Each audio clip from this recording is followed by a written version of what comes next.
কলকাতা বা তার কাছাকাছি মানুষজনদের কলকাতার কাছাকাছি ঘুরতে যাওয়ার সব থেকে পছন্দের জায়গা হলো দীঘা। যে কারণে দীঘায় পর্যটকের সংখ্যা দিনের পর দিন তো বেড়েই চলেছে, ট্রেনের টিকিট পাওয়া মুশকিল হয়ে যাচ্ছে। সে কারণে সাধারণ মধ্যবিত্তদের জন্য একমাত্র ভরসা বাস।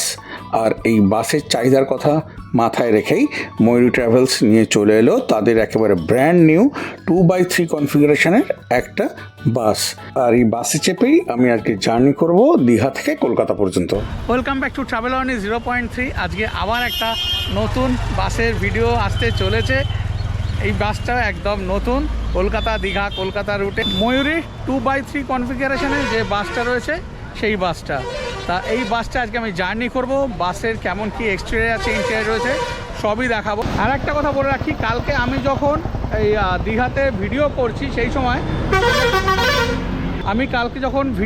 দীঘাতে সেই সময় দুজন, আমি চিনি না তাদেরকে, হঠাৎ করে আমায় এসে জিজ্ঞাসা করলেন যে দাদা আপনি তো ব্লগ করেন, তা ট্রেনের আমরা টিকিট পাচ্ছি না, বাসে গেলে কিভাবে যাব, কখন কি বাস রয়েছে। যে কারণে আমি বলে দিচ্ছি, বাসে যদি আপনারা রিটার্ন করেন দীঘা থেকে, সকাল থেকে রাত পর্যন্ত প্রচুর বাস রয়েছে, আপনারা সেই বাসে জার্নি করতে পারেন। সেক্ষেত্রে ফোন করে টিকিট কেটে নিতে পারেন। কোথা থেকে কাটবেন সেটা আপনাদেরকে আমি জানিয়ে দিচ্ছি। এইখানে পেনিটি ভবন রয়েছে হোটেল আম্বালিকা। প্রচণ্ড আওয়াজ হচ্ছে, জানি বুঝতে অসুবিধা হতে পারে। এখানে দেখবেন স্নেমিতা পরিবহন রয়েছে, আর এখানে রয়েছে স্নেমিতা পরিবহনের চন্দনের নাম্বার কিন্তু আমার প্রতিটা দীঘার বাসে দেওয়া থাকে এবং এখানেও দেওয়া থাকছে। আপনারা চাইলে ওকে ফোন করে টিকিট বুক করে নিতে পারেন, ঠিক আছে। আর এই মোটামুটি কথা গেল। এইবারে বাসটা কেমন কি আছে না আছে সব কিছু আপনাদেরকে দেখিয়ে দিচ্ছি, চেষ্টা করব জার্নিও দেখানোর।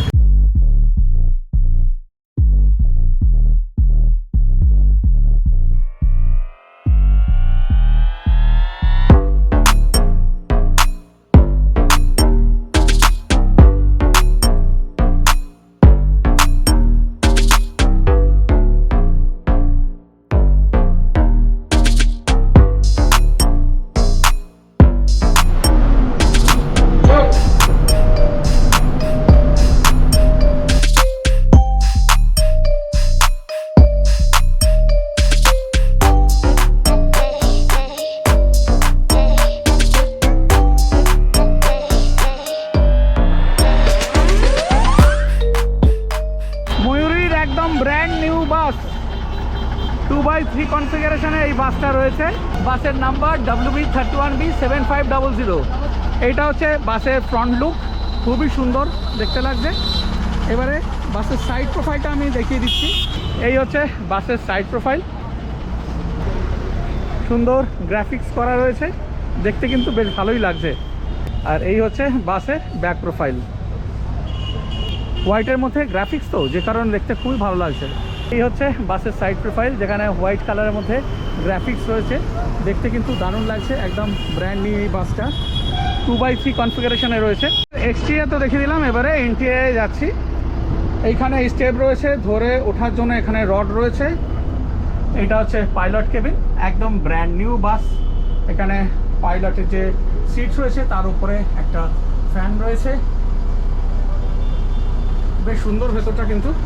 এই হচ্ছে ড্যাশবোর্ড, অশোক লেল্যান্ডের বাস রয়েছে। নিচে খুব সুন্দর গোপালের মূর্তি রয়েছে, ওপরে রাধাকৃষ্ণের মূর্তি, দারুণ লাগছে দেখতে।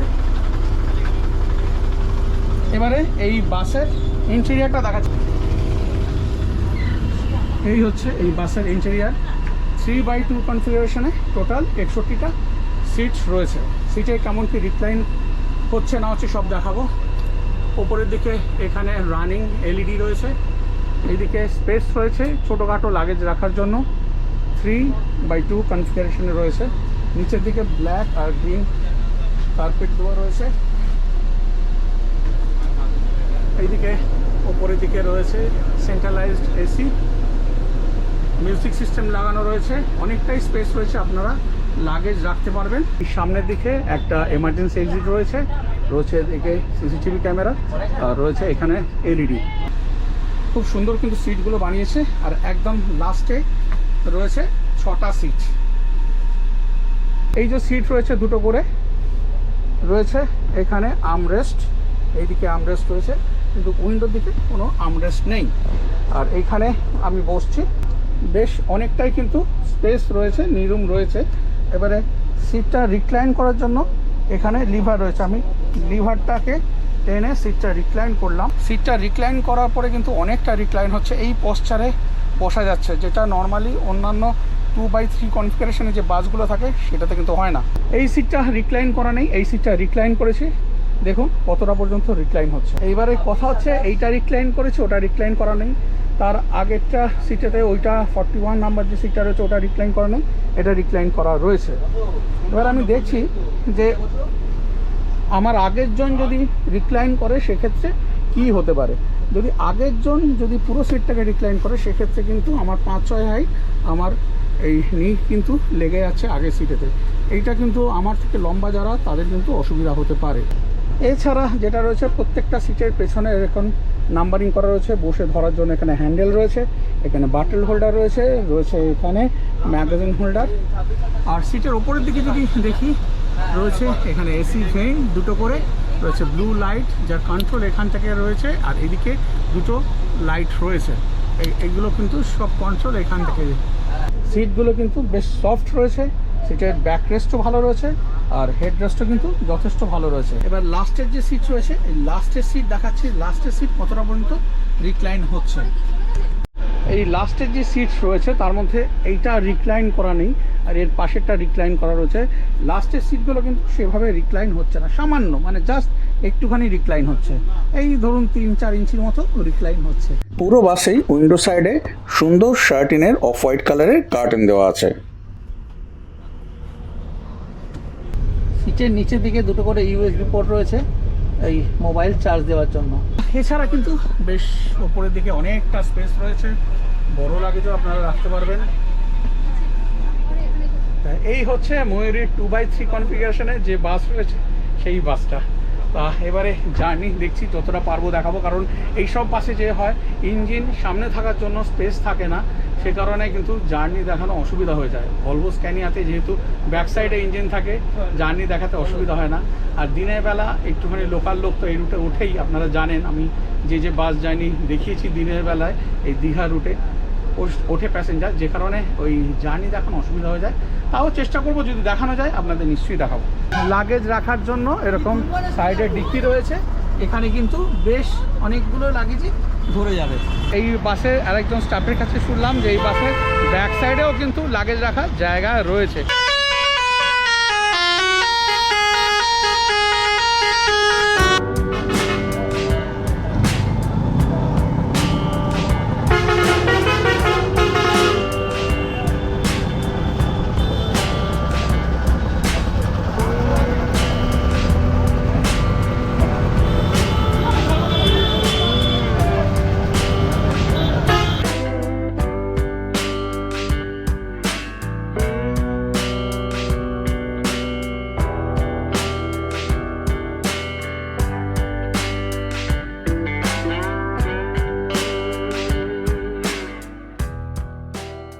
এখানে আমি পেয়ে গেছি আমাদের পাইলট দাদাকে।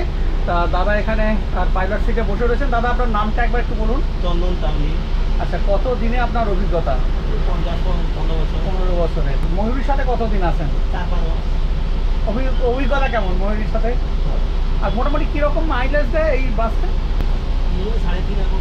আচ্ছা আচ্ছা, ঠিক আছে দাদা, অসংখ্য ধন্যবাদ।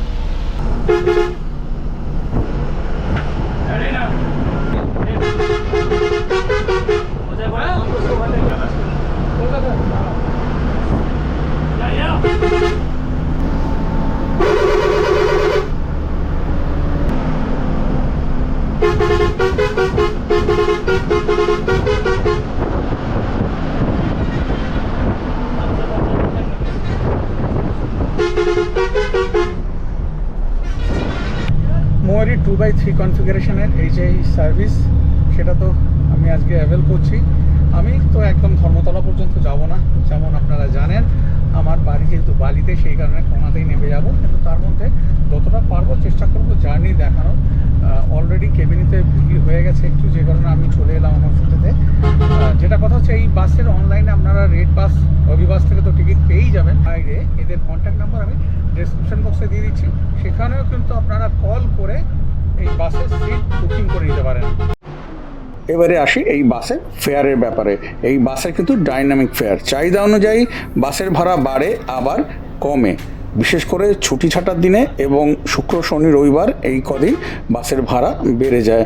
অনলাইনে রেড বাস, অভিবাস, গৌবিবো, মেক মাই ট্রিপ থেকে তো আপনারা টিকিট করে নিতেই পারেন। এছাড়া অফলাইনে কোথা থেকে টিকিট করবেন আমি সেই নাম্বারগুলো দিয়ে দিলাম ডেসক্রিপশন বক্সে।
দীঘা থেকে 120-21 কিলোমিটার অতিক্রম করে এসে পৌঁছে গেছি কোলাঘাটেতে। এইখানে 15 মিনিটের মতো ব্রেক থাকছে। কেউ যদি কিছু খেতে চান বা ওয়াশরুম যেতে হলে ওয়াশরুমে চলে যেতে পারেন। আমিও এবার নামছি। ঘোষ হোটেল অ্যান্ড রেস্টুরেন্টেই এই ময়ূরী দাঁড়ায়। এটা কিন্তু ভালো হোটেলটা, এখানে খাওয়া দাওয়া করতে পারেন। এইদিকে ওয়াশরুমও রয়েছে, পুরুষদের মহিলাদের আলাদা আলাদা। এই হচ্ছে ঘোষ হোটেল অ্যান্ড রেস্টুরেন্ট। এখানে স্ন্যাক্স পেয়ে যাবেন, প্যাটিস, পেস্ট্রি এসব রয়েছে। আর এইদিকেও পেয়ে যাবেন চিপস, কোল্ড ড্রিঙ্কস সব পেয়ে যাবেন। আর এইদিকে বসে খাওয়ার ব্যবস্থা রয়েছে, ভাত, রুটি, যা যা চাইবেন পেয়ে যাবেন এদিকটা। আমি নিয়ে নিলাম একটা চিকেন প্যাটিস, বেশ বড় সাইজের প্যাটিস, 40 টাকা দাম। বেশি কিছু খাবো না, বাস জার্নি করলে আমি খুব বেশি কিছু খাই না, তা হালকা উপরে খেয়ে নিচ্ছি। খাওয়া দাওয়া যা হবে বাড়ি গিয়ে। 15 মিনিট স্টপেজ দিয়েছে, 15 থেকে 20 মিনিট দাঁড়াবে, খেয়ে তারপর আবার বাসে ফিরে যাবো। বাসের ভিডিওতে চলছে, মিনিট দুয়েকের মধ্যে আবার ফিরে আসছি বাসের ভিডিওতে। কিন্তু যে কারণে আজকে আসা সেটা হচ্ছে, আমি ফেব্রুয়ারি মাস থেকে একটা প্রশ্ন উত্তরের পর্ব শুরু করেছিলাম, যেখানে বলেছিলাম যে প্রতি মাসে আমি একটা কোশ্চেন করব, সেই কোশ্চেনের সঠিক উত্তর দিতে হবে এবং পুরো মাস জুড়ে আমি যে ভিডিওগুলো ছাড়বো সেই ভিডিওগুলো দেখতে হবে। লাইক ডিসলাইক যেটা হোক, কমেন্টে ভালো খারাপ যেটা হোক করতে হবে, আর এদিকে শেয়ার করতে হবে। আর এইগুলো সব কিছু করলে তাহলে আমি যে কজন করবেন তার মধ্যে থেকে আমি একজনকে বেছে নেব, তাকে একটা গিফট দেবো। তো সেই অনুযায়ী ফেব্রুয়ারি মাসে আমি যে কোশ্চেন করেছিলাম সেই প্রশ্নের সঠিক উত্তর দিয়ে এবং প্রতিটা ভিডিওতে কমেন্ট করে সেই গিফটটা জিতে নিয়েছিলেন রণবীর পাল। রণবীর পাল কোনো রকম যোগাযোগই করছে না, কিন্তু অদ্ভুতভাবে যে ভিডিওতে আমি তার নাম অ্যানাউন্স করেছি সেই ভিডিওতে সে কমেন্ট করেছে, কিন্তু তার নাম অ্যানাউন্সমেন্ট নিয়ে সে কোনো রকম কমেন্টও করেনি, কিছু না। মানে তার থেকে আমি বুঝতে পারলাম যে সে আদৌ ভিডিওগুলো দেখে না, জাস্ট কমেন্ট করতে হয়, কমেন্ট করে যায়। তা সেইটা করলে কিন্তু হবে না। আমি ঠিক বুঝতে পারবো যে কে দেখে কমেন্ট করছে, কে না দেখে কমেন্ট করছে। এই রণবীর পাল তো যোগাযোগ করছে না, ওর বিভিন্ন কমেন্টে আমি ওকে জিজ্ঞাসাও করেছি যে তোমার বাড়ি কোথায়, তারও কোনো রিপ্লাই নেই। আমি বুঝতেই পারছি যে ও সেভাবে দেখে না। তো যাই হোক, যদি আজকে ভিডিওটা রণবীর পাল তুমি দেখছো তাহলে আমাকে কমেন্ট করো, তোমার সাথে আমি কথা বলে নেবো আর তোমার গিফটটা তুমি নিয়ে নিও। এইবারে কথা হচ্ছে মার্চ মাসের প্রশ্ন। মার্চ মাসের প্রশ্ন এটাই হচ্ছে যে আমরা যে মার্চ মাসে গেছিলাম এই হাওড়া রেল মিউজিয়ামেতে, ইম্পেরিয়াল কিচেনেতে, সেখানে আমরা স্টার্টারে একটা প্রিপারেশান রিপিট করিয়েছিলাম। সেই প্রিপারেশানটা কি, এটা সঠিক উত্তর দিতে হবে। আমি আবার বলছি প্রশ্নটা। মার্চ মাসে আমরা হাওড়া রেল মিউজিয়ামে যে ইম্পেরিয়াল কিচেন রয়েছে সেখানে গিয়ে আমরা লাঞ্চে একটা স্টার্টার রিপিট করেছিলাম। তা সেই আইটেমটা কি, এটার সঠিক উত্তর দিতে হবে। আর আমি সারা মাস ধরে যে ভিডিওগুলো ছাড়ছি তাতে ভালো খারাপ যেটাই হোক কমেন্ট করতে হবে, লাইক ডিসলাইক যেটাই হোক সেটা করতে হবে, শেয়ার করতে হবে। আর তাহলে যে কজন করবে তার মধ্যে থেকে আমি একজনকে বেছে নেব আর তাকে একটা ছোট গিফট আমার তরফ থেকে দিয়ে দেবো। এই হচ্ছে টোটাল ব্যাপার। তা আর সময় নষ্ট না করে এবার আবার ফিরে যাচ্ছি আজকের এই ময়ূরীর বাস জার্নি ভিডিওতে।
দীঘা থেকে, আর এই কোনা এক্সপ্রেস যে ক্রসিং এখানে নামলাম এখন বাজে 3:25, মাঝে আধ ঘন্টার মতো দাঁড়িয়েছিল ওই কোলাঘাটেতে। যদি বলেন জার্নি কেমন হলো সেটা একটু পরে বলছি। এখানে এত বেশি গাড়ির আওয়াজ হচ্ছে যে কারণে হয়তো বললে আপনাদেরও শুনতে অসুবিধা হবে। আমি বাড়ি পৌঁছে তারপরে আপনাদেরকে জার্নির ব্যাপারে আর কিছু কিছু ডিটেল আপনাদেরকে জানাচ্ছি। বাইরে তো প্রচণ্ড গরম। 3:25 নাগাদ নেমেছি কোনা এক্সপ্রেস ওই ক্রসিংয়েতে, তারপর বাস ধরে তো বাড়ি চলে এলাম। ব্লগের একদম শেষ পর্যায়ে এসে পৌঁছে গেছি। এইবারে বলতে হবে জার্নি কেমন হলো। লেল্যান্ডের চ্যাসিস যে কারণে জার্কিং কিন্তু একদম বোঝা যায়নি, খুব স্মুথ গাড়ি চলেছে। এসির চিলিং নিয়ে যদি বলি, একদম মানে চিল্ড ছিল ভেতরটা, মানে অনেকের আবার ঠান্ডাও লাগছিল। বাইরে অত গরম কিন্তু ভেতরে ঠান্ডা লাগছে, তাও সেটা এই 22 না 23 চলছিল ওটা। তা চিলিং বেশ ভালো। মানে আমি আজকে 3 এপ্রিল ভিডিও করলাম, আজকে মাত্র 19 দিন হলো বাসটা এই রাস্তায় নেমেছে। এইবারে যেটা আমার কম মনে হয়েছে তার মধ্যে একটা হচ্ছে চার্জিংয়ে মোবাইলটা একটু স্লোই চার্জ হচ্ছিল, খুব একটা ফাস্ট চার্জ হচ্ছিল না, সেটা ঠিক আছে। কিন্তু যেটা প্রবলেমের আমার মনে হলো এই বাসটাতে সেটা হচ্ছে দুটো সিটের মাঝে, সামনে আর পেছনে দুটো সিটের মাঝে গ্যাপটা খুবই কম, যে কারণে সামনে মানে আমার সামনে কেউ যদি বসলে সে যখন সিট রিক্লাইন করছে তখন মানে আমার পক্ষে বসা মুশকিল হয়ে যাচ্ছে। যে কারণে আমি যখন আমার সিটটা সামান্য 1-1.5 ইঞ্চি আমি রিক্লাইন করেছি, আমার পেছনে যে ভদ্রলোক ছিলেন উনি বলছেন দাদা সিটটা সোজা করুন, বুঝতে পারছি না। মানে স্পেসটা এতটাই কম, স্পেসটা আর একটু বেশি দরকার ছিল। যে কারণে যারা লম্বা মানুষ তাদেরকে বলবো এই বাসে জার্নি না করাই বেটার হবে, কারণ সামনের মানুষ যদি রিক্লাইন করে আপনি নড়াচড়া করতে পারবেন না, সেই নিয়ে একটা অশান্তি তৈরি হবে। মানে আমার সাথে প্রায় সেরকমই হালকা হয়েছিল। তা যে কারণে ওই একটাই আমার প্রবলেম মনে হয়েছে যে বাসের দুটো সিটের মাঝে আরেকটু গ্যাপ হওয়া দরকার ছিল। তাছাড়া বাসের জার্নি বেশ ভালো ছিল, স্টাফেদের বিহেভিয়ার অত্যন্ত ভালো, সে পাইলট থেকে শুরু করে যে অ্যাটেন্ডেন্ট প্রত্যেকের বিহেভিয়ার অত্যন্ত ভালো, খুবই হেল্পফুল। আর এই মোটামুটি ছিল।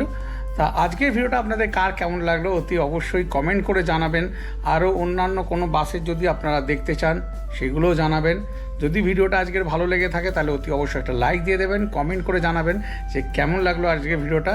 তাহলে আজকের এই ভিডিওটা এখানেই শেষ করছি, আবার আপনাদের সাথে দেখা হচ্ছে পরের দিন। আজ বিদায় নিলাম, সবাই খুব ভালো থাকবেন।